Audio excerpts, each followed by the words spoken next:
What is going on, everybody? It's David Palmer, the Leo King, and I am doing my live stream right now. It's just kind of a random one because there's a lot to talk about this week, and I thought that I'd do this stream. I really think that it's an important week. I think it's a major turning point week.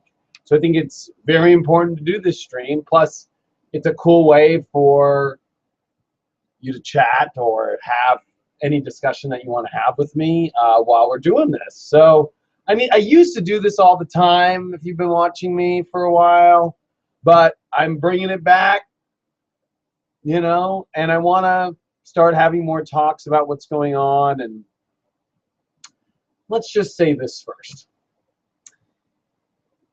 The good news is Saturn moved out of Scorpio.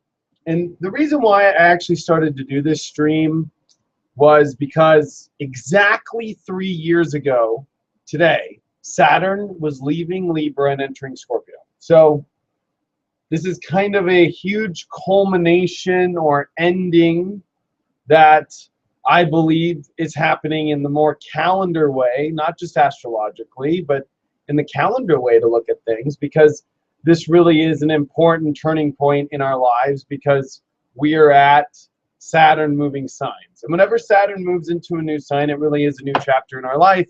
It is a, I don't want to say it's a momentous kind of moment, but it is a moment of change. This one, though, had a Mercury retrograde in the middle of it. It had eclipses that were happening in the middle of it. So I've been calling it purgatory. The space between spaces. We could also call it cusp. You know, we're at the cusp of change. And I think we can all start to feel that cusp right now in our lives. We're starting to feel this cuspy energy and where it's going, and where we know there's this major transition about to happen in our lives. And yes, it is this week.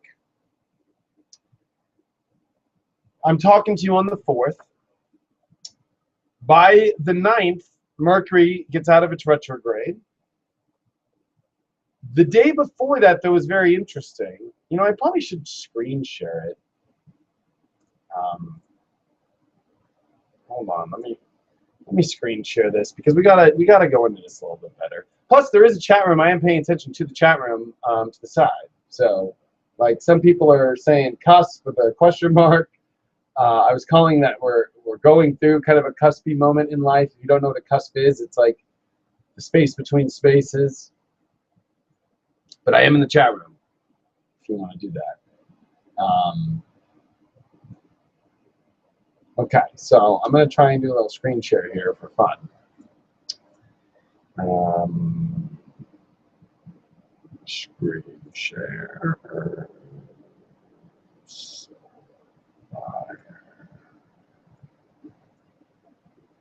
Well, actually, watch this. Do that. That. Boom. So, let's just take a look at this energy, okay? The reason why I want to take a look at this is because I think that the power coming into this week is very intense. So let's do the days here. Today's the 5th. So let's look at today. We're at this very pivotal moment point. Oh, today is the 4th. We're having a grand cross in the chart. You see the moon is in Cancer. It's making a hard aspect to the sun over here in Libra. We've got Uranus in Aries. We've got Pluto in Capricorn. We're at this breaking point in our lives. And I think this breaking point is a moment for us to get ready for this week. We're emotionally, I think, tired, and we're ready, and we're wanting to step into change. And this is a week of change, because if you move forward, the sun squares Pluto Monday and Tuesday. Okay, sun square Pluto. Finally, we're at the major change points. Then this week, we're going to have Venus on Thursday come back into Virgo and come into its shadow position, which means it's going to come out of shadow and it's going to be on the star Regulus. It's a very momentous moment. The moon is going to meet up with Venus. We're going to have Mars and Jupiter there, and it's going to be the day before Mercury gets out of its retrograde. If you see, Mercury is going to stop, but it goes forward the next day on the 9th when it starts moving forward. So it's all coming towards finally this week being the great change. This is the week that we've been waiting for. It really is a powerful, exciting week. But there's the best way to put it is, don't jump into everything this week. You've got to wait until Venus comes out of its shadow, which is the 8th and 9th, which I would say is the 9th, because it finally comes out of 0 degree. Number 2, this is the day Mercury is officially direct on the North Node. That's the 9th. Number 3, the moon will be on Jupiter and Mars and ready to move forward on Friday correctly. So I'm going to stop sharing. We're going to go back to me. Hi, I'm back. This week, the whole Saturn and Sagittarius transformation, or the whole entire Saturn and Sagittarius moving into its energy, happens this week after Mercury ends its retrograde. That is also going to be this weekend coming up on the 10th and 11th, when the new moon is starting to begin in Libra, which will close the full door of the whole entire eclipse cycle. So it's been a long month of transition. All of September was transition, and then it left us all kind of like, well, you guys know me, I'm kind of raw. It's like kind of cock teased, you know, like, well, what's going to happen next? And finally, by the end of this week and into this weekend, we're going to be in a major shift point. And I know this because, number 1, I've had extreme deja vus for the last, like, couple weeks. Like, extreme. Like, oh my gosh, I'm supposed to be here. Oh my gosh, this is happening now. And so I think that there's a lot to pay attention to with that. Number 2, I think that this is a very radical moment in our lives, because I know I can feel Saturn moved into a new sign, but there's too much other stuff that hasn't shifted to allow us to move fully into that place. And when you add a Mercury retrograde, which I discussed in my Uncut last week, on how I believe truly that we can't move into anything till a Mercury retrograde's over, because Mercury really is, even though it is such a small planet, it is the sun's best friend. It is the whole understanding of life and comprehension of this reality. Without our brain, without, you know, our thoughts, without, you know, it is the second hand on the watch. And whenever you watch a movie and the second hand stops, that's what stops time, not the hour stopping, not the minutes stopping, but the seconds. And we're at a time where the hour shifted, the minutes are shifting at the right space. The only bummer is that second hand has been stopped. Once that second hand starts moving again, boom. And you're going to watch the hour finally change, and you're going to watch the minutes finally come on top of the hour, kind of like when you watch a clock move to like the next hour. That's what we're kind of entering into this week. Wow, it looks like we got a lot of people in here, and I didn't realize it. We do got a lot of people in the chat room. So does anybody want to say anything in the chat room before I go? But I just want to let everybody know that, you know, I think relationship-wise is going to be an extreme week, especially with Venus coming out of shadow, Venus finishing at the end of Leo, Mercury finishing in retrograde in Libra. That's a lot of stuff, especially with relationships. I'm going to tell you. There's going to be some challenges, I think, this week, because the sun does square Pluto, the sun does oppose Uranus. I'll talk about this more in my Uncut. But I just wanted to give everybody a heads up that we will be shifting this week. This is the final big shifting moment If you watch my monthly horoscope, I talk a lot about how the Saturn or the Scorpio transit is going to be very different and pretty simple compared to the last 3 years of Scorpio. So there's a lot of good things coming our way, and I think that this is the last week of really more intense change, and there's a lot of facts finally coming this week, a lot of answers finally coming. If you're on my app, every horoscope for the dailies this week literally talks about the bits. It's so funny, even in the horoscopes I had trouble saying this. The bits and pieces that are going to be coming towards us this week of information.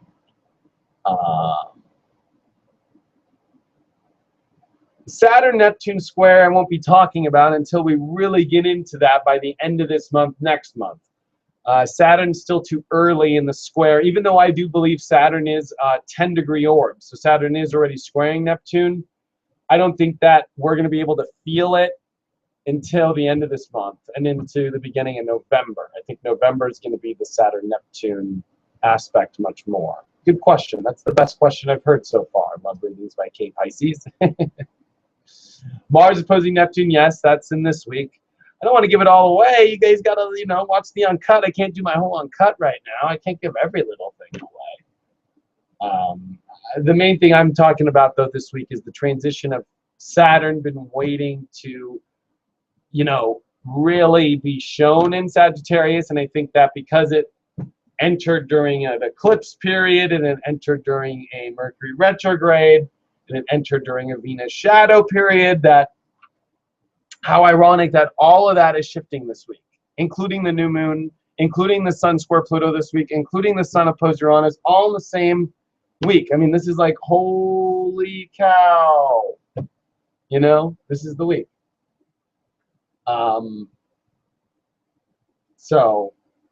Yeah, I think it's gonna be interesting. Anybody else have anything to say? Somebody asked, should we be taking action or wait? I would wait till this weekend. This weekend is not a week where it's like on Tuesday, you hook up with somebody and you're like, let's get married. I just know it's right. And it's like, oh, are you sure? I think we're all like desperate. I'm going to just call it out. I think we're all desperate for change, and anything that comes our way before this weekend, we're willing to take. It's almost like, like we're so desperate for food, we'll eat trash, Oh, thanks for that, Aragonda Universal, for that sweet comment. Thank you.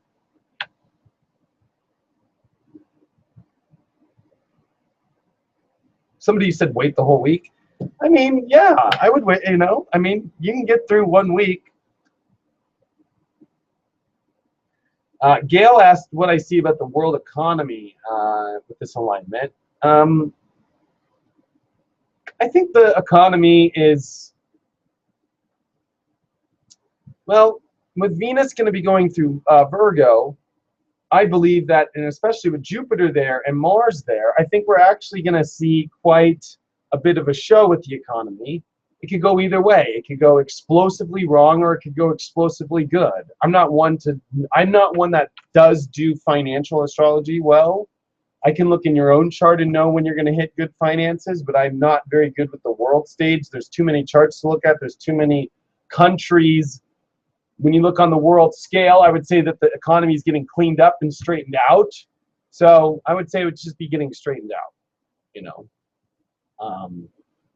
I'm not one of those people that believes that the world economy is just going to like fall any moment. There's a video of me, and you can look it up on YouTube, where I talk about the Iraqi dinar and how I think that is the biggest BS of all time, and how negative and how dark and how reptilian it is. And for people who fall for that are literally idiots. I don't want to call you an idiot if you're falling for it, but that's been going on for years. All this stuff about how to make quick money or lose money. You have to remember that the powers that be aren't ready for a worldwide, I don't think anybody in the world, if you look at the astrology and you look at your own life, Have you been able to handle your own life? Do you really think that the powers in the world have been able to handle their own lives as well? This is not a time where, you know, people are out to like change the world or do wrong things when they really can't even figure things out themselves. You got to remember that even, let's say, powers in the world are having difficulties just like you or me. So I wouldn't get too caught up in all that crap, you know. Somebody asked me if I met my twin flame yet. No, I have not met my twin flame yet.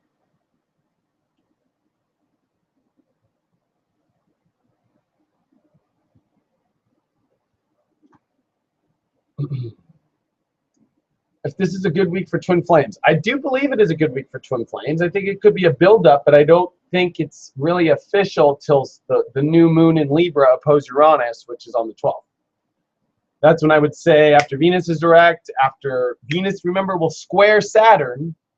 We'll just look at it one more time in the, let's look at this one more time in the whatever you call it here.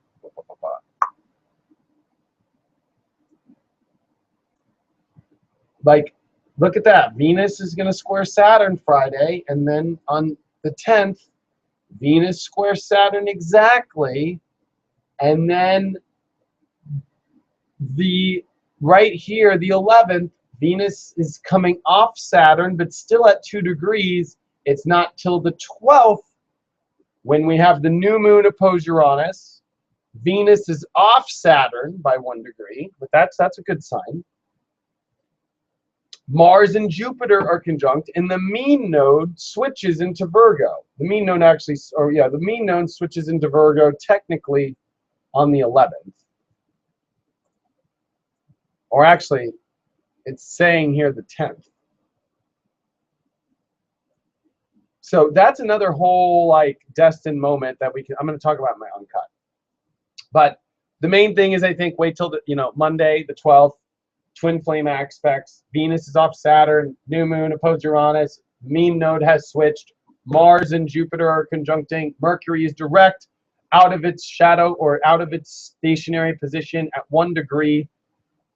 And Pluto is now starting to move. It is now at 13 instead of 12 where it stopped.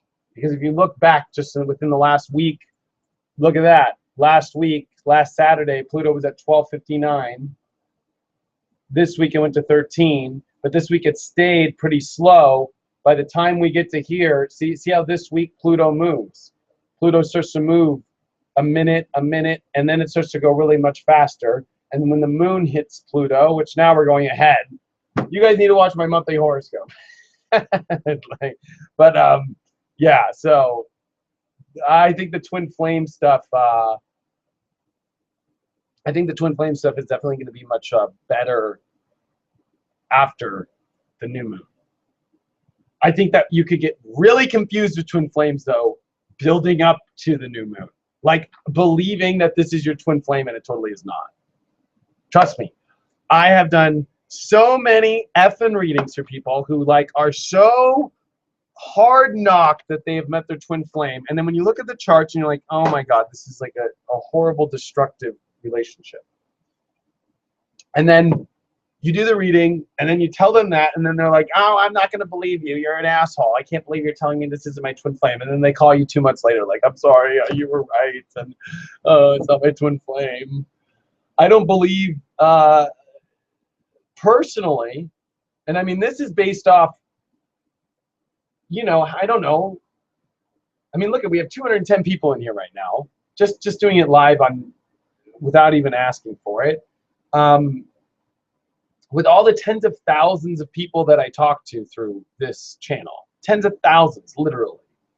And by scouring and talking to people in the world and everything, I really don't know if the whole twin flame thing has truly even been awakened yet. I don't even believe if everybody has found their twin flames yet. But I'm not going to combat it or say you haven't or challenge you, but I just don't believe that the universe, with Saturn finishing in Scorpio, North Node finishing in Libra, the eclipses that we had in Libra, Aries, and all this stuff, I don't believe that twin flame energy has been able to be truly awakened and opened yet until finally coming up now. I think that we've all had to deal with all the shitty relationships that block us from having the twin flame experience. I hope that makes sense. So, I'm going to go here in a second, but I just want to like read the last comments of anybody. More comments below.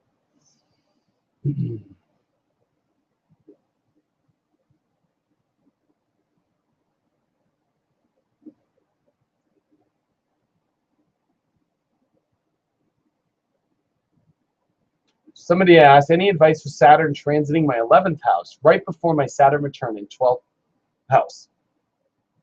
Well, that's a big one, Chris. You're having a Saturn return.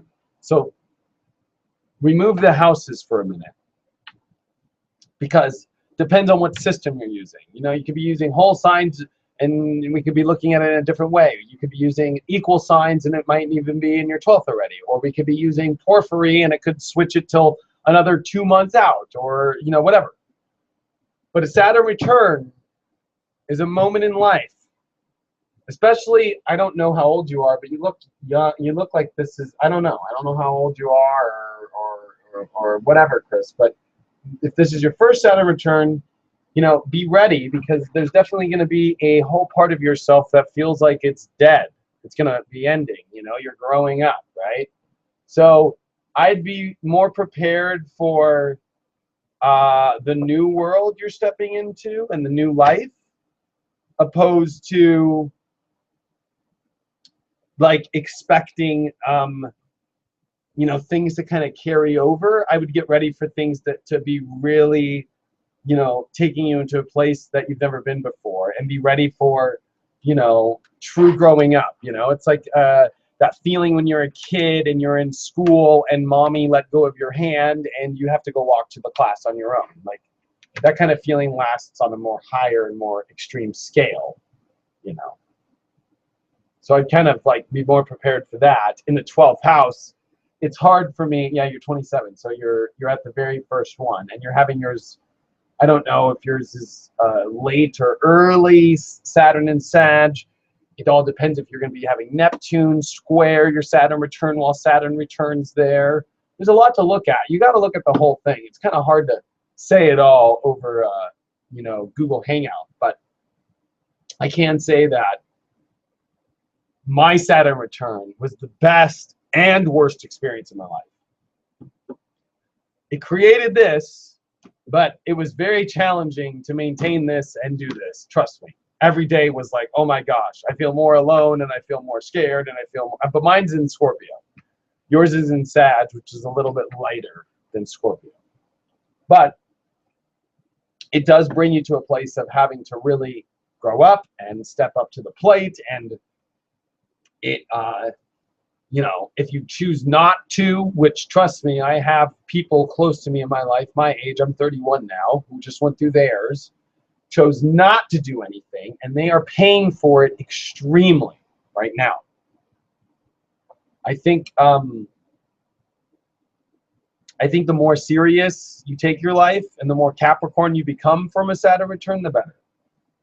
And the party kind of ends usually on a Saturn return as well. So, anyways, I do have to go. I'm actually editing all the videos for the app right now.